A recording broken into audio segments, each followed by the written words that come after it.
Dice, yeah, ay, ay.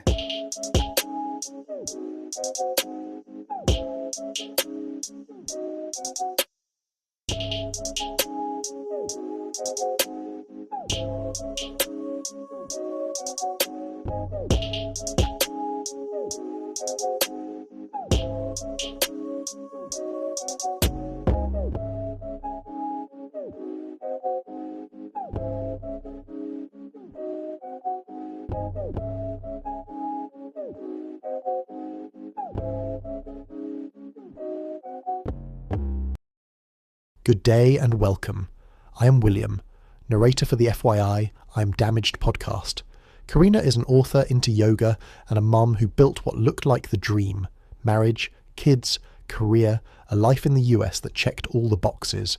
But behind the photos and the polite smiles, her body was waving red flags: pneumonia, anemia, Lyme disease, eczema, and exhaustion that no vacation could fix. We get into her journey away from Poland at 19 to slowly unbecoming everything she thought she was supposed to be and rebuilding a life around boundaries, yoga, self-compassion, and a morning ritual that no one can interrupt. This is the FYI I Am Damaged podcast. Now, a word from our sponsor. Oscar wrote a wonderful children's book called Logan, the strong-minded little elephant. Check it out. Meet Logan, the strong-minded little elephant who learns that bravery isn't about being fearless. It's about believing in yourself even when you're scared. In this beautifully illustrated story, friends follow Logan through a colorful jungle as he learns to calm his worries, take deep breaths, and remind himself, I am strong, I am safe, I can do this. It's a story that helps kids, and maybe a few grown-ups too, find courage, mindfulness, and strength in their hearts. Logan, the strong-minded little elephant, by me, Oscar Luna. Available now at all major retailers and my publisher's bookstore, Milton and Hugo. Because it's up to every parent to show that their child deserves to know that strength starts from within. Okay. Thank you for joining me on another episode of FYI I Am Damaged. I'm joined by Karina. Thank you very much for joining me. Thank you. How would you describe the life you had built for yourself in the US, and what parts of it looked right but didn't feel right inside? Long question. I mean, need you to repeat it. So how was my life before the memorable day when everything started to change? Mm-hmm. To some degree, to a certain point, it was good until it started falling apart when my body health-wise started to fall apart and something wasn't right because I got my dream. I had a family, I had a good work, I had a good career, but then the body started to fall apart. I got sick and sick and sick, and also other things were coming along too. With each marriage, I was losing myself, I guess. Instead of taking care of myself like I should have, so I can take care of my family, I'm like, okay, I don't have a time for books, no time for yoga, always time for family, for work, for kids, but nothing for me. And I think we all need that. We all need to nourish our body and our mind in order so we can help others. And with really each marriage, when I was single, maybe I wasn't happy. I thought I need the man, but then, with each marriage, I got the man, and I'm like, I was losing me. So really with each relationship, it's what was happening to me. And then the second part of your question, which I already forgot. Now, what parts of it looked right but didn't feel right inside? For the outside, my life looked perfect. I had a great job, I had a great husband and beautiful children, dressed properly. I look good, but then I didn't feel good. I didn't feel like it was for me. And on the outside, for strangers, I could look happy and maybe even healthy. I didn't feel this way on the inside. And I was hiding it, I think, pretty well too, because I should, right? And then I should not anymore. Like one of the I don't know if you remember those commercials where someone's holding a happy face, but they're like sad on the other side of it. Correct. I don't want to be that person. And even recently, one of my cousins told me, Karina, why are you always so sad on your Instagram videos? I'm like, am I sad? And I'm like, so I start questioning myself. Am I sad? Or am I just so nervous? Or maybe this is one of the days, but I don't have to be all smiles. I mean, I don't want to be fake. I want to be authentic. And we all have a different days in our lives. Actually, we have a different moments throughout the day, but we are really happy. And then something comes along. I'm like, and maybe there are some tears coming down. So I want to be authentic, and I don't want to fake anymore. I don't want to fake it until I make it. Or sometimes it's good to be positive, and I am, but I don't want to fake it. I want to be authentic. Now, you moved from Poland in 1999 to learn English and find happiness. Looking back, what did you think happiness would look like then, and how has that outlook shifted over time? Tremendously. So I thought happy person is the person who wakes up each morning with a smile on the face and has this smile throughout the day. It was the happiness, right? And then also I believe that I need to have a man in my life to give me happiness. I need to have a family, children, at least two. And it's not true. I mean, the happiness should come from within, and which is not always easy. And also I think the happiness needs to come from, number one, first, me accepting myself for who I am 100%, loving myself. And I hear on and off that, I believe that I should love myself first in order for me to give love to others. Though I hear that even recently I listened to a podcast, I'm like, no, it's not true. So I guess everybody has different opinions. And also I think you can be happy even if there's some sadness happening around you. So it's about the balance. Maybe happiness equal contentment, just accepting the not easy moments in your life. You can still be happy with that, but it's not easy. I am still learning that from yoga, especially, and listening to smart people. Yeah, I learned that no. Let me rephrase. I didn't learn that a long time ago. I learned that recently. A lot of people would tell me that for a while, but it's put yourself first. And I'd learned how to do that, and it made a difference. And it's like not in a selfish way. And yeah, it's like with the self-care and making sure that, even though I went through what I went through in my past and my traumas, and then realize and say, you know what? No, screw that. Like, I'm going to put myself first. You know how I would tell my kids, like, look, if you're going to do something, one, make sure you're not hurting somebody, and also make sure you're not hurting yourself. But, go have fun. And, it made a major difference. But then again, I had to be ready to face that, because a lot of people were like, okay, I can go do something fun, and then all right, they're the serious person in the crowd, but then like, no, I'm just here to have fun, and getting used to that, because that's not something that's comfortable for a person. Like I never focused on myself, and that's a lot of people saying that, and it's weird because now I see that I'm like, yeah, you have to really find something that one makes you love yourself, have fun, and just gets you curious about exploring. Said, hey, this is a better side of me. So definitely resonate with that. But I think for a lot, even for people around me in my life, personal life, they call it selfishness. I call it self-care. And they call it, so self-care for many people has this negative meaning and negative attachments. And it's like, I have to defend myself. I'm like, okay, it may look like a selfishness to you, but I call it self-care. My meditation time, my yoga time, me even, I don't know, going to see my best friend for a weekend. We all need that, we are so different. So, and yeah, we could be talking about it forever. Yeah, but I'm glad, there are more people who look at that as a self-care, not selfishness. Though there is also selfishness in the world, for sure. Absolutely. It's like somebody could say, "Oh, I'm going to go have fun at a club," and then leave their 5-year-old by themselves in the apartment. Like, no, that's not what No. you do, You're having fun, but then it's like that type of fun has consequences. Yeah, exactly. This is selfishness.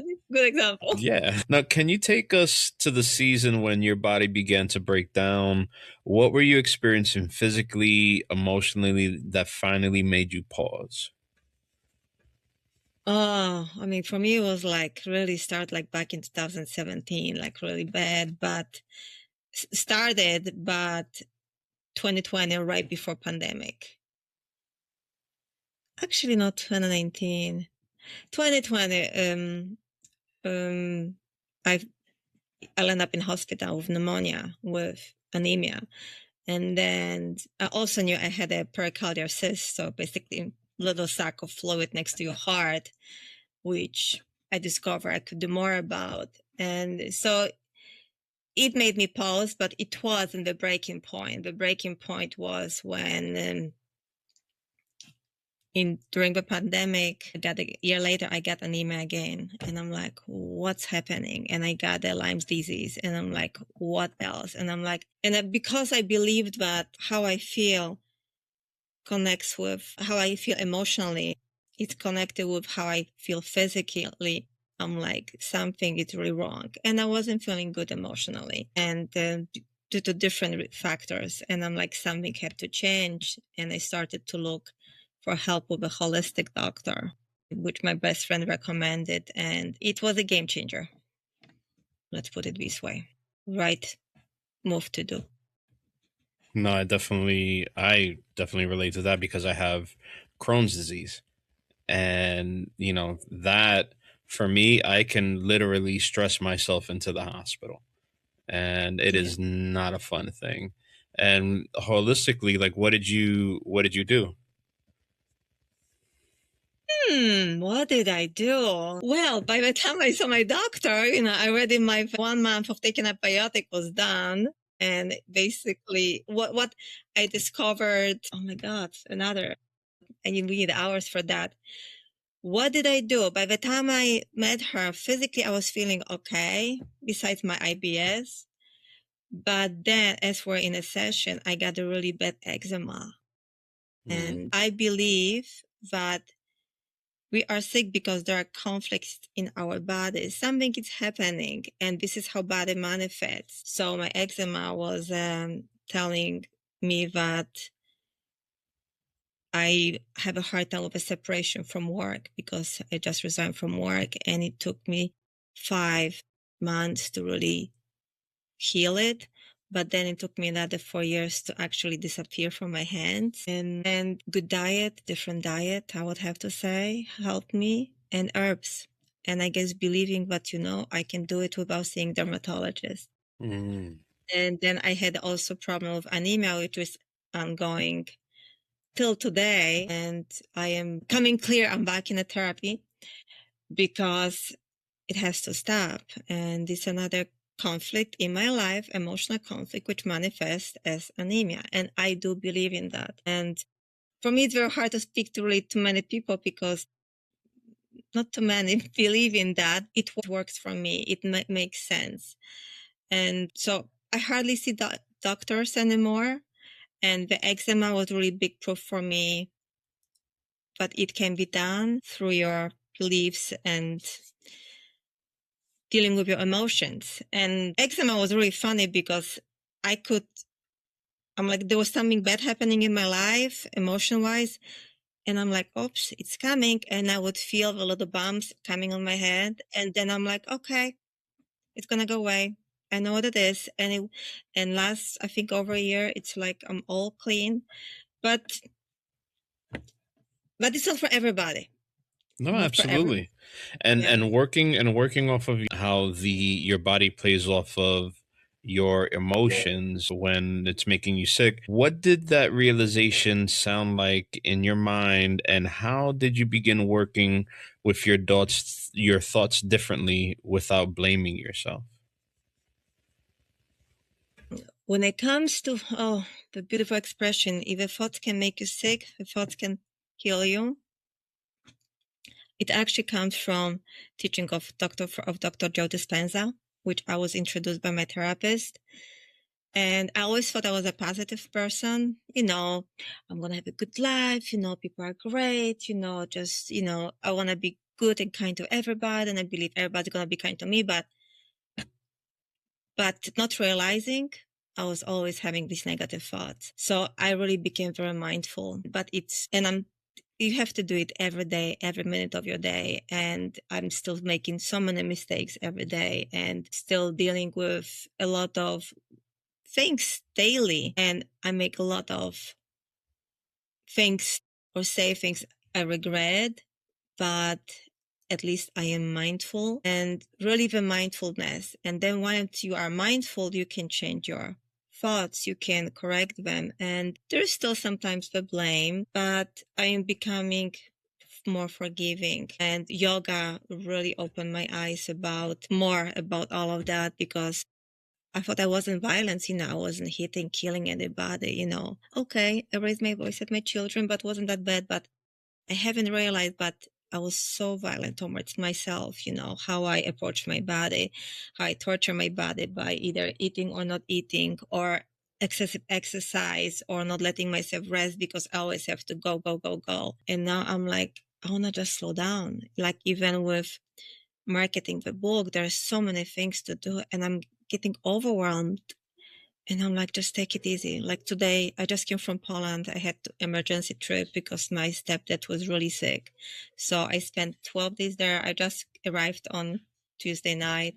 So I still jet lagged. And I'm like this morning, I'm like, I just want to do something today. I don't know, maybe pay the bills, do one social media post. And I'm like, just one action at a time. It's just this morning, I'm like, just one thing. So I didn't accomplish too many, just maybe two important, but I want to be easy and kind to myself. And so mindfulness every day with whatever. And number one, be kind to yourself, because otherwise you cannot be kind to others. I totally agree. That was one of the hard things for me to grasp with going through what I've been through. I took to heart a couple of things. Like I just interviewed someone and he said the way he works is he tells people, he's like, there's nothing wrong with you. I'm like, what do you mean? He's like, there's nothing wrong with you. People may go through some things and it's along with perspective and perception of a person, and someone could think there's someone wrong with you, but like he's like, there's nothing wrong with anyone. We go through a lot of things, we make decisions. And another concept was that I really had to keep pulling myself back to is, and like especially with the mindfulness, and part of it is mindfulness, is that knowing that can't do anything about the past, that's done. Yes. It's like, where are you? Like, and I saw this on Instagram. I thought it was a little bit hokey, but it kind of hit me. It was like, be where your feet are.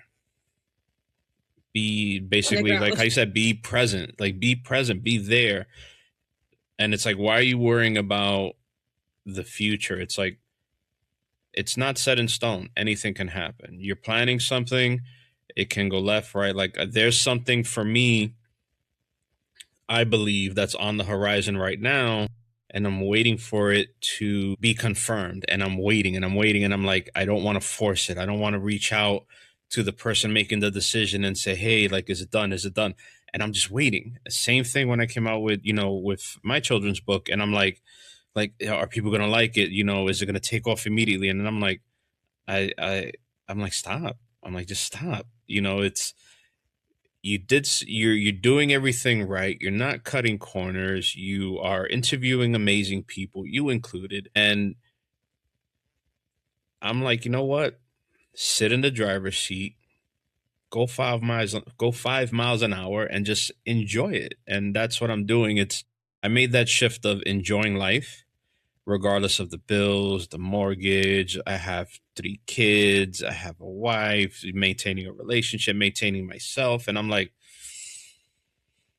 a lot of people, whether it's a good or bad way of thinking, like a lot, I would think like a lot of people wish they would have my problems because of what they're going through. And it's just like, I'm appreciative of everything, waking up in the morning and all that. And that, what you described, that being present, is a lot of things people need to do. You're waking up, you're breathing. Hundreds of thousands of people die every day. They don't see the next sunrise. So I'm like, wow. I wake up, I look outside my bedroom window, I see the tree in the backyard. I'm like, shit, I own a tree. I'm from the South Bronx. I own a tree. I own two. There's one in the front, one in the back. I have 2 trees on my property. I own a tree. I've never owned anything except what I have on my back. And I'm like, I have trees, and people could be like, well, I got, 2 acres. I got thousands, of trees. I'm like, okay, but that's my perspective where I'm coming from. I'm being, and I go outside. My wife hugs a tree all the time, and I'm like, wow, like I shouldn't be worrying about anything. Just enjoy the ride. Make sure my kids are straight and all that, and just, yeah. So I get it. I would like to bring one quote here, and I'm not sure who it is. I forgot. Maybe Swami Rama, maybe not. Preparing for my yoga class, which I'm teaching weekly. And the hardest spiritual practice is it's self-observation with compassion and without judgment. So the hardest spiritual practice is self-observation with compassion and without judgment. It's really hard because it means doesn't matter what you do, if you make a mistake, whatever it can be, just observe it and have compassion for yourself and don't judge yourself. It's so hard. That's why it stuck with me, because whenever something goes wrong in my life, during the day, I'm like, just observe yourself, be kind to yourself. You're learning. So, and yeah, appreciate the trees. I do have a tree still outside my windows. I live in the woods, and yeah, but there were times I didn't wake up being grateful. And, before even I get out of bed, I tell myself great things. My son doesn't work. He has a cerebral palsy. So I'm like, I can walk without any help, So every day I'd say something different, but I thought I was always, but really last couple of years, I would say like 5, and it does work. The more you start telling yourself the good things, can be small things. I'm great. I'm not working full time. I'm grateful I am a full-time mama right now. I'm grateful for my husband to work. These were my first thing. It actually, you start believing that, and it really, you start realizing how many things you can be grateful for. And this is what brings you happiness and, I guess, into the life. Yeah.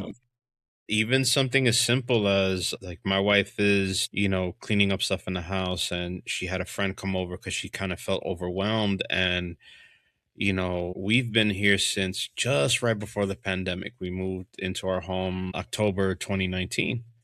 And, her friend comes over, first time she'd been in the house. She goes, oh my God. She's like cleaning up helping her rearrange the basement. She's like, wait, we finished the basement. She's like, wait, we can put some chairs here. We can have some coffee. And, it's just 2 Dominican women in the basement, just like talking and chattering. And, my wife is like excited because she has a friend over, and, she's helping her out. So she's more alleviated. And she's like, she wanted to share that with me, which is another thing. It's like our back and forth of appreciation we're sharing with each other rather than keeping it to ourselves. So that line of communication is open, which a lot of people kind of not pay attention to much. And point is, she was sharing with me saying that, I am becoming more grateful as time rolls on because of people telling me like, oh my God, your home is beautiful. They could live in an apartment or something like that. And she's like, every now and then she would just look at me and go, I really, I may have taken it for granted before. So have I, but she's like, for first time home buyers, like we are really blessed to, keep it short. And, it's a lot of things people need to be blessed by. Like how you said, taking that, having eyesight, being able to hear people's voices, hear people's laughter, being able to see just all the beautiful stuff around. And it's just appreciation is needs to grow more in this country, I think. Yes, and even my kids, I hear them complaining and I hear them blaming, which it's a matter. This is where I'm still working on, to not to feel like a failure, but I did, made a mistake in raising them. And I did the best I could, but I'm only one parent. There are always two parents. So the kids take from both sides. And I want to also lead by example. Okay, so maybe they act certain way, but you act, me as a mom, the way I would like them to be. And if it's meant to be, we're going to click it, but really to be strong and stay focused that, okay, I'm a failure, I'm a horrible mama. I'm like, I know I'm not. And because the blaming, okay, because the world is blaming and in judging. And I wish we would all see that you should be kind to yourself. Would be so much easier in this world. But like even my 11-year-old, she would like every day she'd come up with these ideas, wants more and more and more conceptions, and it's what I wanted when I came here, and I got it. And by the time I realized that it's not for me, my house it's like overflowing with stuff, and it's too much. I don't want to consume anymore because that really doesn't give you happiness. When you're clothing, the fancy car, the big house. No, it's more. So every day, it's a challenge. Of And let's be course. grateful more. Unbecoming is such a powerful phrase. In your own journey, what did you have to gently let go of, whether it's identities, expectations, relationships, to make space for a truer version of yourself, which is actually playing off of what you just said? My God, guilt, perfectionism, I had to let go. And a fear, which I'm still dealing every day. But guilt was a big one for me, like feeling guilty for anything, feeling guilty for people, for them doing something. I felt guilty, and, for my children and for doing things or not doing things. But I would really say I'm pretty good with that. So it doesn't scare me, but the perfectionism, it's still, and the fear, but the fear will always be there. So just feel the fear and do it anyway. Like I have an event coming up in 2 days on January 17th. My fourth event, meet the author book signing event. I'm nervous, but I will do it anyway. But also, since I became more mindful of who I am, I start to notice I don't think this friend aligns with me anymore. I don't think I click with her anymore. I don't want to spend my weekends the way we did before. And actually, right before Christmas, I cleaned up my Christmas list. I'm like, why am I sending my cards to these people, which I haven't seen forever? There are people I'm sending overseas that I haven't seen, but they're overseas and I know them for like basically as long as I live. But I'm like, I think I have to just cross them off and make a space for other people. And so, which was really very hard to do. I'm like, to realize and be honest with myself. Yes, I do love her, especially girls, most of my friends, I had to let go. We had great times, but they were great times. I have a beautiful memories and it's time to go. And it felt so freeing when I did it. But when I actually didn't set the card, I was such a good devoted friend for many years. It's time to let go. So I can send the cards to different friends. So I can invite somebody. So there are steps like life is a journey, and I believe that I will learn until I die, but I will grow, but I will change until I die. And the changes are coming each and each day. And even my recent trip to Poland, I had a lot of hurtful feelings with my parents. And I think I was sitting in my mom's apartment. I'm like, there's no more pain.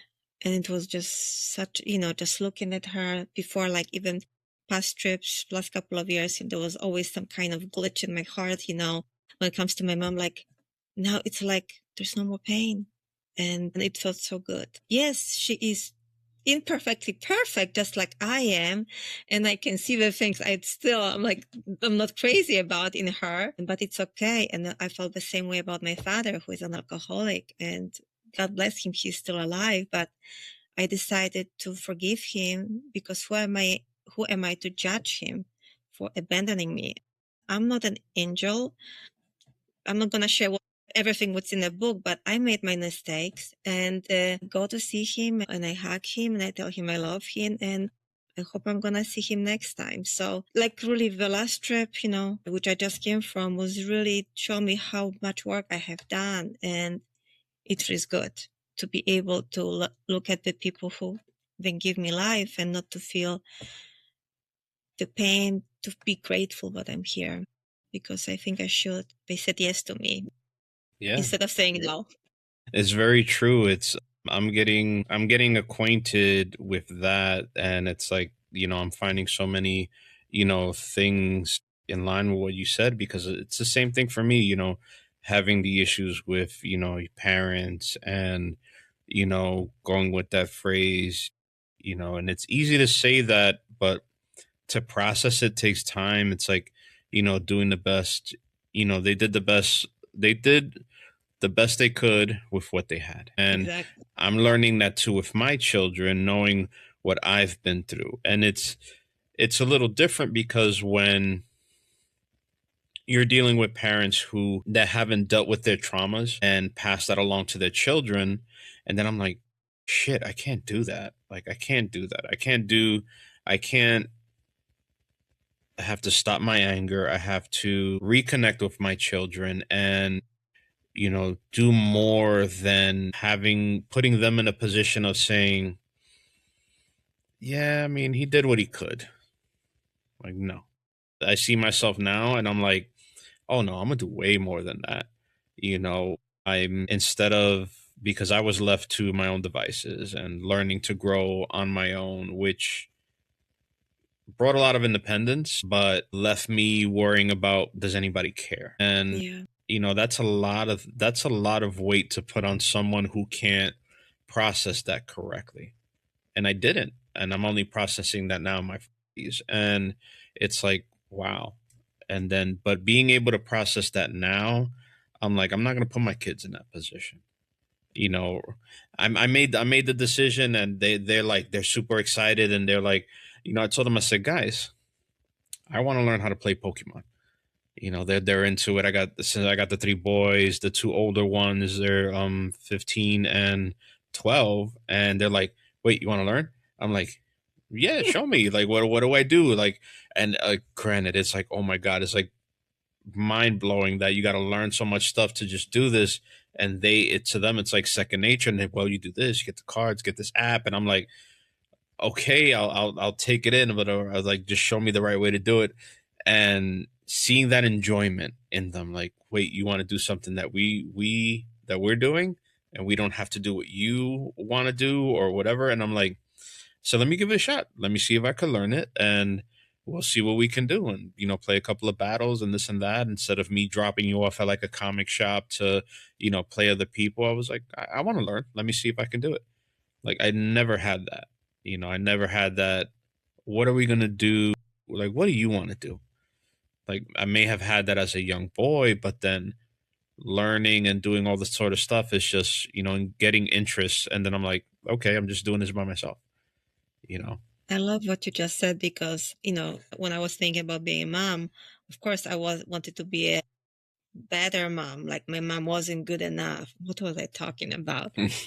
And of course, especially my oldest one, I can see myself in him, how he is perfectionistic, guilt driven. I'm like, what have I done? So there was a guilt about that, even a few years ago. But now we talking, I talk to him and try to show him. I'm like, and I know, and I also tell him, I cannot help you. I can maybe suggest to you something to help you get you on the right track, so you can help yourself, because I did the damage, but because you are a grown man, I can only guide you, maybe help you this way. And it's very sad. But what you're talking about, the game, like, I have a hard time with connecting with my little guys because they rather be on electronics. And I was fighting electronics forever. And on my last session with my therapist, she said, when you're rejecting the phones, iPads, you're rejecting the kids. And I was like, wow, it was such a big eye opener. And because I was all hate about this type of equipment in my house. And now I am not. And so I'm slowly warming up to just asking my daughter, what you playing? Can you show me? Especially my daughter, because I don't want to play the violent games. And it's very, very hard to do so. So what you did is great. And I really like the idea to, ask them, what can you teach me today on your phone, or your iPad? Would be a big milestone for me. No, that's great. It's always with little kids, there's always those little things that go the long way. And then cementing those little memories and everything. Like I miss when they were smaller, playing the little games. Even if you remember the game Fruit Ninja.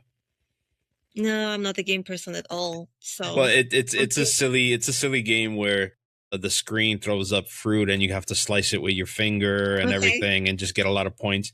And when they were young and they were playing that and they're like, Dad, let's see how many points you could get, and doing that with them. And it was like, it's just those memories that I cherish. And, it's, yeah, it's one of those deals where, okay, I had a shining moment back then amongst the sea of, other emotions and, things that played out. And, I'm loving those more. And then as they grow up and getting into their personalities and, I'm looking at them like, ah, damn, I have to be better. I gotta reverse some of the stuff that has happened. And it's a lot of effort. It's a lot of effort, but I'm loving every moment of it. And when they show interest in asking me, hey, are you playing? Did you get any cards? Did you do this, that? And I'm like, okay, you're asking me questions. I'm not asking you questions. So I'm like, okay, I'm doing something right. I hear that because I had a moment with my son when he went to college a few years ago. And, I like to eat healthy. And of course, the kids like all this junk food. And he gained some weight in the first semester. So, and he kind of didn't realize it until he came home. So after the new year, he went back to college. He calls me like within a few weeks, Mom, what can I do to lose weight? What can I eat healthy? What can I? So after we hang up, I'm like, did it really happen? Did he call me to ask me for advice? And the other moment talking about something more recent, about feeling about, but we must be doing something right, or I must be doing something right. So I have a 16 girl, which is very rough time. But my lucky mom didn't have me at home when I was 16 because I was living in a dorm, like in Poland, because the school was far away. So we had a little thing going on yesterday, not really good.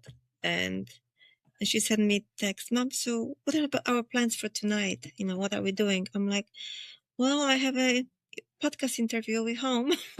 Oh, because I was thinking maybe we could go out for dinner, just you and me. I'm like, I love the idea.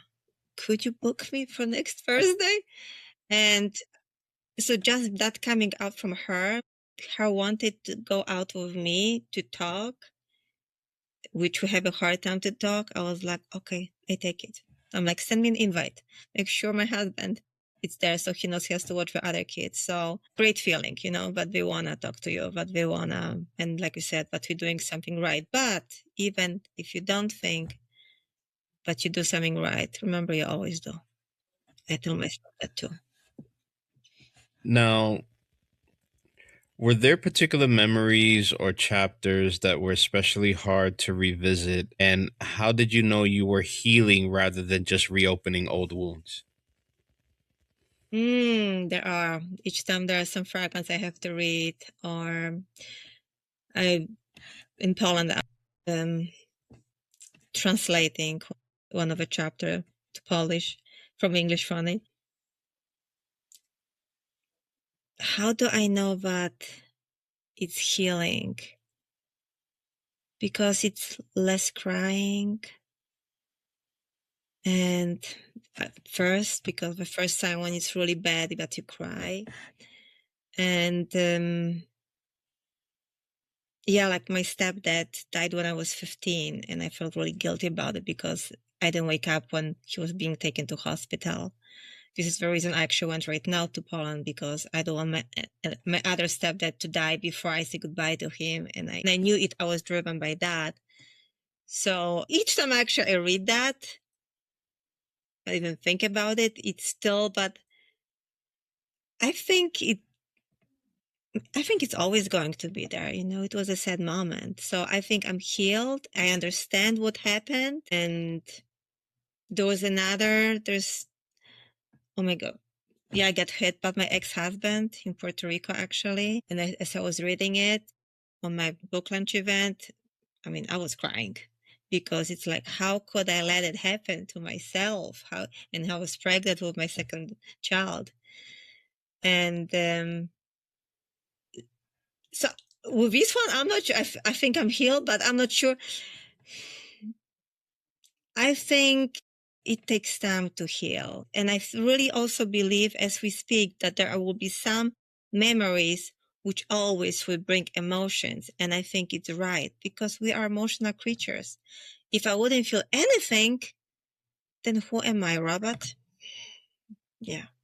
No, I definitely get that. I wouldn't know if I would ever heal. And two, I'm like, who heals in their 40s? I'm like, I never been on that path of healing. And then once I'm like, okay, this is different. I'm an adult. I do adult things, and I'm healing, and it's a different world, because my life was ruled by one singular trauma. Well, multiple, but there was one. And once I was able to say, you know what, it wasn't my fault. It wasn't my fault. And I'm forgiving myself. And that was a big alleviation. And to have that, it was amazing. And the painful part, I would say the painful, but in a positive way, is that once, and a person, I hope someone listening to this can relate, that when you get rid of that huge trauma, and you forgive yourself, and you say, wow, like, I removed that painful thing of, okay, you have to realize who you are as a person. When that trauma has driven you so much, and I'm just speaking on my own, that one trauma has driven me so much through decades, and then to finally alleviate that, then you have to realize, okay, who am I? Like, who am I? Like, who am I really? I wasn't living for me, I was living for that trauma. And it's wild, because I told my wife, I'm like, this is not the central point of me anymore, and I don't know who I am, and I'm still learning who I am without having to blame that trauma, blaming myself, blaming other people. Nobody cares about me. Nobody cares what I've been through. I'm like, okay. I'm like, I'm not in that space anymore. Okay, so then who are you? Who are you? What do you love? What do you do? What is, will you still be a good father? Would you still be a good husband? Would you, what are you going to turn into? And I'm still discovering that. And it's wild. It's wild, because it's like, I don't know what to do sometimes, but then other times I'm like, okay, this is a little different. And I'm like, okay. And you get to become something different. And I'm hoping you can relate. It's like, we weren't who we are in our 20s and our 30s, and Absolutely. we have to relearn ourselves, as well as our significant others have to relearn us after a while, whether it's through age or through events. And I told my wife that too. My wife has been through a lot, and I'm like, we I don't know if it was a fight, or we're just talking to each other. And I said, do you effing realize how many times I had to relearn you, with all the stuff that you've been through, all the stuff that has happened to you, and what you put yourself through, and what other people put you through, and all the traumas that you're dealing with yourself. I'm like, I had to relearn you so much. And I didn't go anywhere. I stayed. Yeah. And a lot of people would have just left. Like, I'm not dealing with you. I don't know who you are. This is not the person I married. This is not the person that I met on that first date. But I was getting that realization of, people change. We're not static individuals. And dealing with somebody where, like how you said, like with friends or whatever, and then if they see you and then they froze you in time, because she would have issues of dealing with people that would think that she's this person. And I'm like, they just froze you in time. They think that this is you. And for your own friends to do that and not realize, you know what, you're a grown individual, you're a mom, you're this, you're that, you have a career, all this type of stuff, but yet you're that person in your 20s and they're treating you like that. Like, no, why would you deal with that? A lot of people say that you're changing, something is off, maybe there's somebody behind. But talking about traumas, I was talking to a cousin in Poland when I landed in Warsaw 2 weeks ago, exactly 2 weeks ago, and we're talking about why I left. And actually took me 20 years to realize why I left. And this is one of the traumas I'm dealing with right now. The realization why I left my country, what was the reason behind that, which I wasn't aware of back 1999. It's a big trauma for me because I regret it. It was a very courageous decision. But what was behind that was basically I was running away from my life because I didn't know how to deal with that and how my life would look like if I would have stayed, and I love Poland. My heart is there, but I have family here. So how do I heal that trauma? How do I find the happiness? I mean, it's hard right now because I don't think I should have ever left. But, I was a coward. That's why I was courageous because it was easier for me to leave than deal with my mother, right? Telling her no for something because it was my problem. So, and I have to figure out how do I, have to just suffer it and figure out how to make myself be better, think more about it, tell myself how courageous I was, and also believe that I will live in Poland one day because right now it's my dream. The kids growing and who's gonna keep me here? And the world is so small, I can be anywhere. Or maybe 5 years from now, I will decide, I'm happy like 200% here because I can go to Poland whenever I can. So it's amazing which thing can be traumas and can be called traumas. But also I like how you say that, people do change and you have to adjust to them and not everybody is willing to adjust. And that's where the problems are coming. I believe the changes I went through are good, but some of the closest people to me, they don't think so. And it's very hard for me to stick strong and to tell myself, I am good. What I am doing, who I am, it's good. And not to let them take me down because I am doing this or doing that. Everyday work. Always, always. You write and speak a lot about boundaries as the language of freedom. What did one of your very first real boundaries look like in practice, and how did the people around you respond? The most important boundary I did set like 3 years ago was my morning routine, and which is I wake up, I come to my shishat, I call it my shishat where I am right now, my sanctuary. I light the candle, I read something inspiring, I meditate, I do yoga, I journal. I need like at least hour and a half. Hour at least, if not more. Hour and a half. I give myself the time. The kids, easy. You can come when I'm doing my stuff. Just be quiet. Dog can be talk here too. You can talk to a doggy, but you cannot talk to me. You can even come on my lap because sometimes my son likes to pull my lap. I'm like, as long as you don't talk to me, it's okay. And so the children were very accepting of that. And some adults weren't.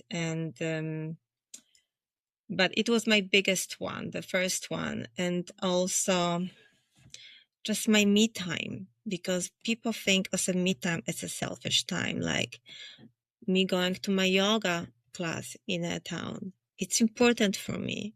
I rather not watch TV movie and do that, or going for a walk, being with nature. Some people till today don't like it, and I'm like, well, I need it. It's, but they see me doing the stuff, they call it selfish, but they have their own little things they're doing, but they don't see that. And that's why it's very hurtful. And I went to see my best friend who came from Poland to see her boyfriend. And some people give me grief about it. And I'm like, it was planned. I know I'm going to Poland, I'm going to see her, but it was planned and took a lot of courage for me to get into the car and drive to her. And I'm like, no, I need that as a woman. I need to be with a woman. I don't have too many friends anymore because I am very selective. I want a quality versus quantity. Yeah, but the me time is the most important boundary I had to set. But I need that as a mom, as a human, as a woman. No, definitely. I made the switch of just cutting down where I put my time and with who I am interacting with, and it's freeing because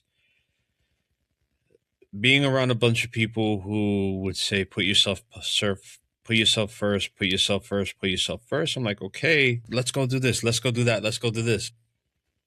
I'm where are you? Where are you, Oscar? Where are you? I'm like, I'm doing stuff. Like, oh, I see you with the podcast doing the episode. I'm like, yeah, that's the point. It's like I I threw myself into my podcast again, which it's a healing journey of its own. And talking to people such as yourself and all the other individuals who I get to meet from different parts of the world, and that relishing the fact that I'm an author now, just like you, and I'm waiting to get those book signings and everything like that, and and it's a children's book on top of that, and I'm like, wow, I'm doing all of these things, and then you say, hey, come on, let's do this, let's do that. I'm like, I said, nah, like I want to focus on my kids. I want to, when it was the pandemic, I would just nobody was going anywhere. I would come home, go to the back deck, just sit down and like stare at my tree, and it's a magnolia tree, so it's huge, and I'm like I'm beginning to love this, like and then I brought that back, and I'm like, I can't give you any more time because now I'm taking from me again. And you Yeah. get the little jitters, and I'm like, I'm not doing this anymore. Like, I'm not doing this anymore. I'm serving myself first. And if people don't understand, tough shit. I think if you want to have your life, you have to be selective. Otherwise, you're gonna be living somebody else's life. And like, even, I was seeing my emails. I'm like, oh, there's something happening in town. And I love to support our, local theater.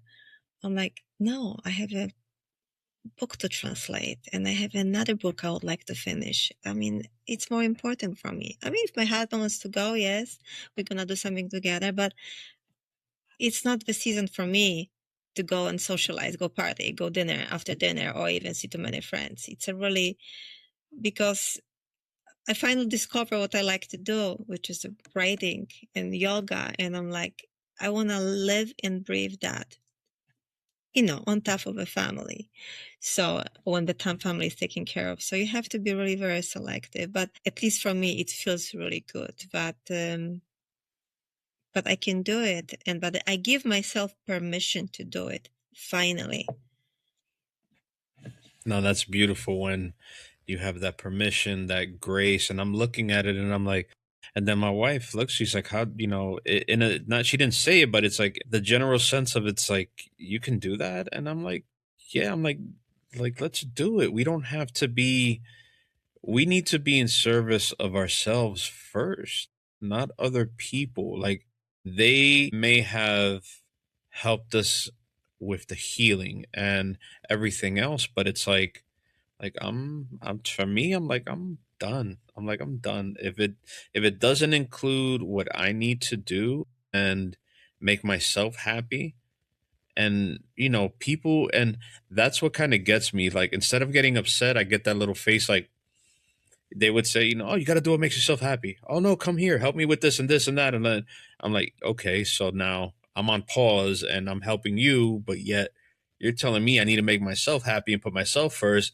I'm like, dude, okay,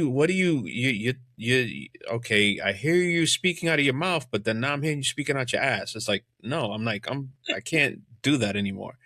Like, I'm done. It's like, I have a small circle of, I call them my brothers. I went on a healing retreat that helped me alleviate that trauma, but those are the only two guys that I really truly call my brothers. And it's like, I told them, I said, I texted them, because we mostly just talk over text. Each of us have families. We have our own thing. But we do take that one night, and it was too funny, because how do you, and I'm killing my friend, I'm killing my brother Kevin with this, because he's like, you go out with the boys, and your car is a electric vehicle. It's at 15%. I'm like, and he's drunk. I'm like, you okay? You sure you're gonna get home? He's like, yeah, it's fine. I'm just gonna rest. I hear the next day he left the heater on, the car died. He had to call service, take it to a charger, had to wait 2 hours for it to charge to go home. And mind you, he was 20 minutes away from home. And I'm like, dude, I asked you if you were okay. I would have stayed with you. and but yeah, but those are my brothers. Then, Kevin and Will. And I told him, I said, honestly, I could be in the middle of, if it doesn't have anything to do with my kids, I said, honestly, I could be in the middle of anything and I'll pick up the phone for you guys.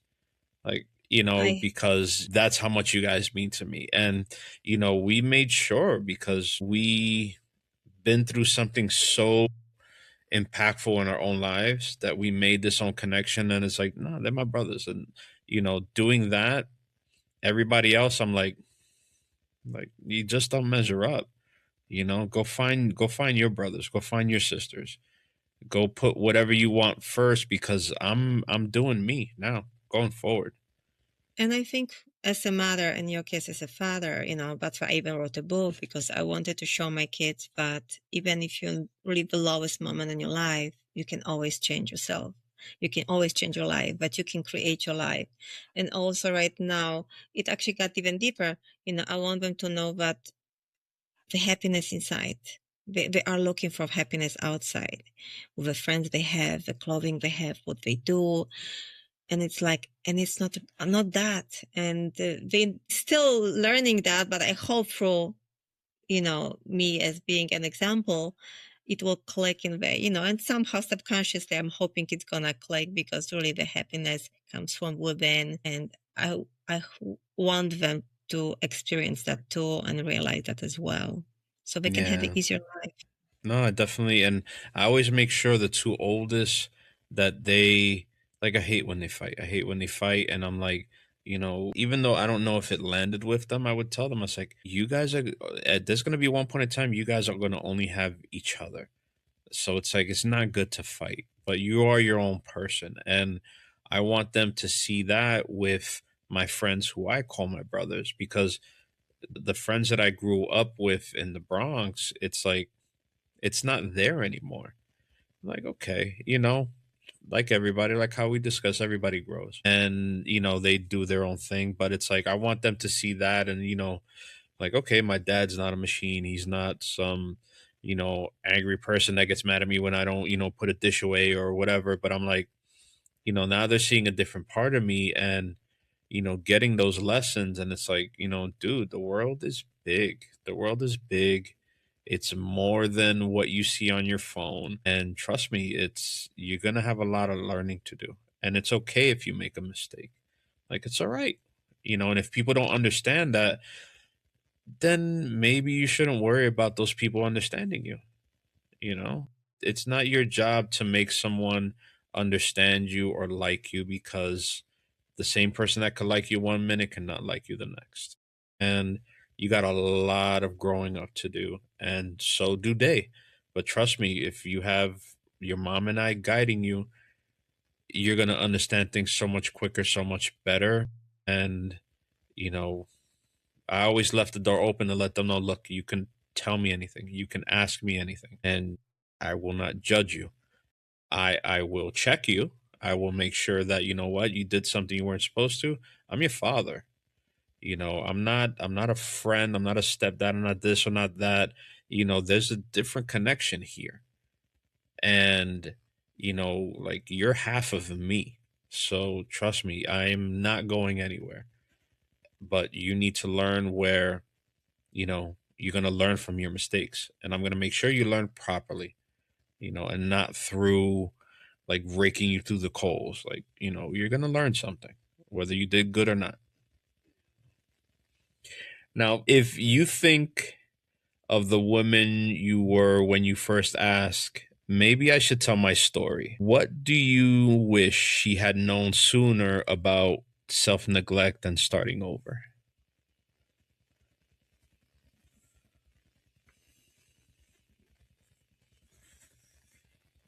Let me think. I'm not sure how to answer this question. Could you repeat? Absolutely. It's a wrong question. You should have told me. I would have made my questions shorter. So, if you think of the woman you were when you first asked yourself, maybe I should tell my story, what do you wish she had known sooner about self neglect and starting over? Oh, okay. Now I get it. See, now All it clicked. right. Now it clicked. Oh my God. Second time's a charm. Number one, don't be so hard on yourself. Mm. Let the perfectionists, please, go away. Guilt, out the window. Fear, bring it on. Simple. Beautiful. Now, when people read your book, what do you most hope they believe differently about what is possible for their own life? I hope that they start to believe that they are creators of their own life, and in how their life evolves, it's all up to them, and that they have the power through their mind. And also a little bit, from physical work too. We have to contribute to create the life we want. But we also have to understand that we cannot push. It may take a time, sometimes a long time. Patience, patience, patience.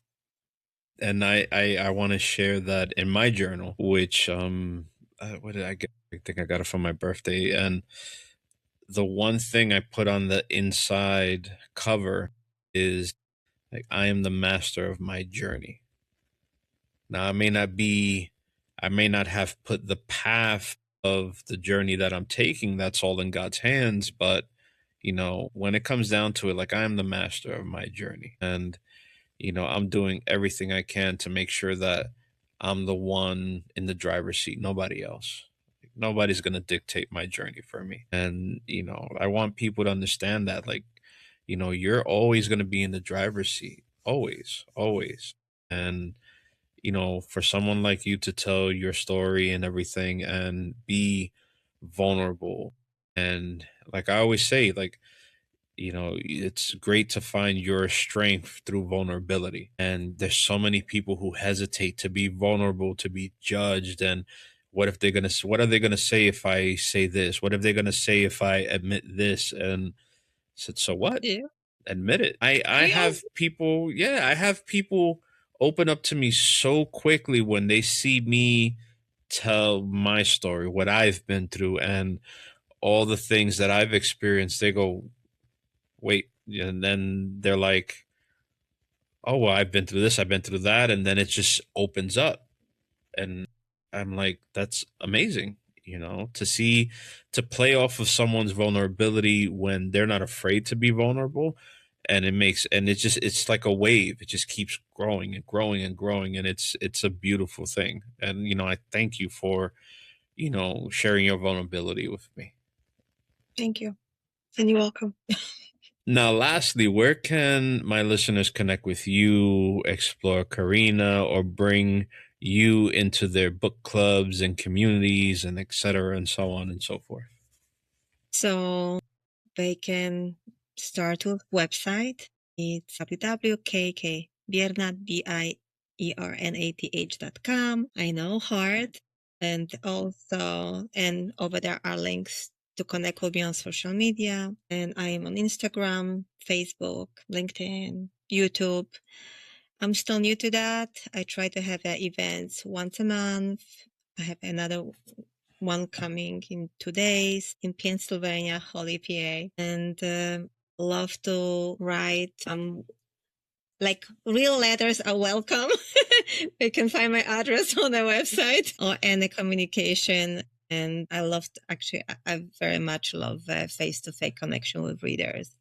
I think it resonates the most with me. So whoever would like to hear more about me, of my story, please find me, look me up, ask me questions, how we can connect.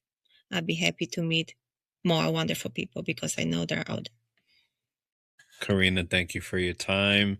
Thank you for your kind words. And, you have an amazing personality. And I think that you accepted my invite to be on my show.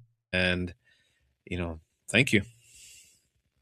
Thank you. And when I look you up, I'm like, I'm going to like it. And I was very right. You are a real person, very authentic. And I had a wonderful time. Thank you. And forgive me the other miss wherever. All good. Then thank you very much. That was great. Thank you. And you are really, and that's why I was so upset because I knew I'm going to like you. And I have another one in 5 minutes, but that's why I was so upset because I knew I'm going to like you. There was something about you and I listened to you on the Spotify. You're real. So wonderful conversation. So I appreciate it. Thank you. Yeah, you're very. Thank you, Oscar. That was a wonderful episode. We heard how Karina's body kept the score when her mind refused to slow down. That traced directly back to self-neglect and swallowed emotions. We heard about unbecoming the people-pleaser, loosening perfectionism's grip, forgiving parents who couldn't give what she needed, and learning to see self-care as a lifeline rather than selfishness. Maybe what landed for you was her morning boundary. Candles, yoga, meditation, journaling, kids allowed in the room but not in her attention. Maybe it was her decision to clean up the Christmas card list, release old friendships with love, or finally admit, I don't want to fake being happy anymore. Adelante, siempre, por tu mente, forward, always, for your mind. This is the FYI I Am Damaged podcast.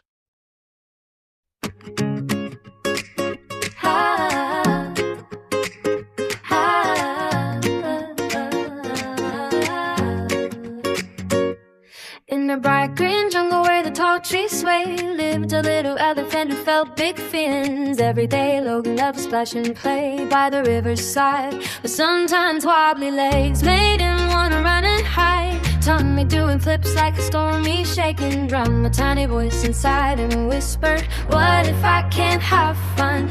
Then Brandon the wise monkey smiled from the tree, said, little friend, take a breath, come and sit with me.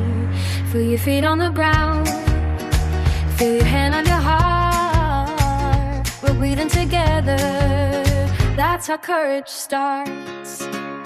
I am strong, I am safe, I can do this. Breathe it in slow, let it out with a wish. When my mind feels wiggly like a monkey in the trees, I calm my heart down with my breath and my knees. I am strong, I am safe, I can do this. Step by step forward through this, scared and know what if. Even when my tummy feels funny and tired, I can still be brave, I can still shine bright.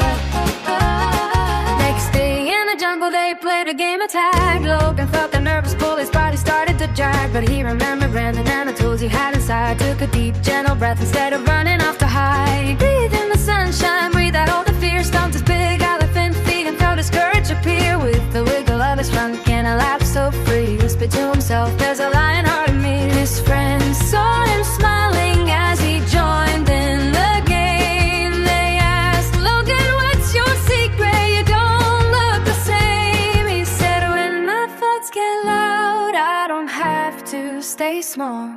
I breathe and move my body and I stand up tall. I am strong, I am safe, I can do this. Breathe it in so let it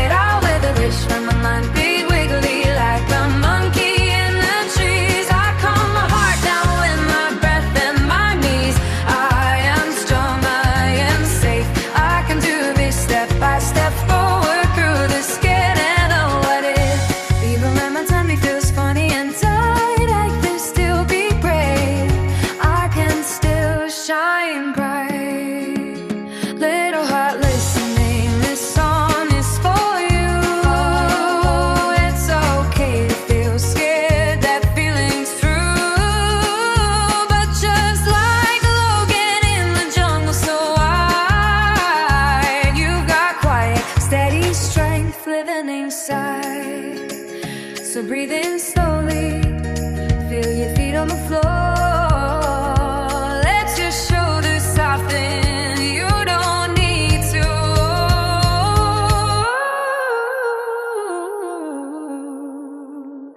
Whisper to yourself when the worries rush through. I am strong, I am safe, and I know what to do. I am strong, I am safe, I can do this. Breathe it in slow, lay it out with a wish. When my mind feels wiggly like a monkey in the trees, like I'm locked down with my breath and my knees. I am strong, I assist, I can do this step by step forward through the skin and know what it is. Logan showed the jungle and I show the world. There's a strong-minded hero in every boy and girl in the bright green jungle. When the stars shine above, brave little hearts fall asleep feeling safe.